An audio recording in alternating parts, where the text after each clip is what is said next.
सकाळी वसईत आला।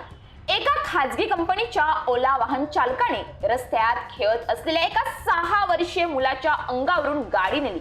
या भीषण अपघातात हा मुलगा बचावला असून त्याच्यावर रुग्णालयात उपचार सुरू आहेत। मुलाच्या अंगावर निर्दयपणे गाडी चालवणारा वाहन चालक अपघातानंतर न थांबता फरार झाला आहे।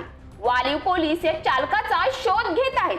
वसई पूर्वेच्या वालीव येथील नाईकपाडा येथे बुधवारी सकाळी 10:30च्या सुमारास ही घटना घडली। येथील एका व्यक्तीने ओला ॲप वरून खाजगी वाहन MH01 EM 3245 बुक केली होती। गाडी आल्यावर प्रवासी त्यात बसला। चालकाने गाडी सुरू केली। त्याच वेळी समोर असलेल्या मोकळ्या जागेवर 6 वर्षीय राघव कुमार चव्हाण हा चिमुकला खेळत होता। मात्र ओला चालकाने बेदरकारपणे त्याच्या अंगावरून गाडी नेली।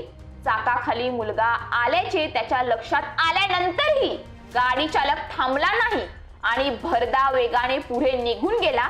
काही अंतर गाडीने त्याला फरफटत नेली। गाडी अंगावर जाऊनही मुलगा आश्चर्यकारकरित्या बचावला आणि उभा राहिला। मात्र तो गंभीर जखमी झाला आहे। त्याला वालीव येथील वालवादेवी रुग्णालयात उपचारासाठी दाखल करण्यात आले आहे।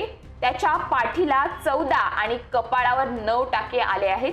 याशिवाय पायाला दुखापत झाली आहे। या संपूर्ण अपघाताचे चित्रीकरण CCTV कॅमेऱ्यात कैद झाले आहे।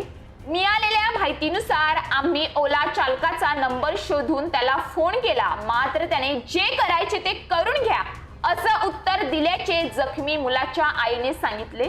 अपघातानंतर तेथे उपस्थितांनी चालकाला थांबवण्याचा प्रयत्न केला, मात्र चालक न थांबता भरधाव वेगाने निघून गेल्याचे प्रत्यक्षदर्शींनी सांगितले। हा चालक या घटनेनंतर फरार झाला आहे।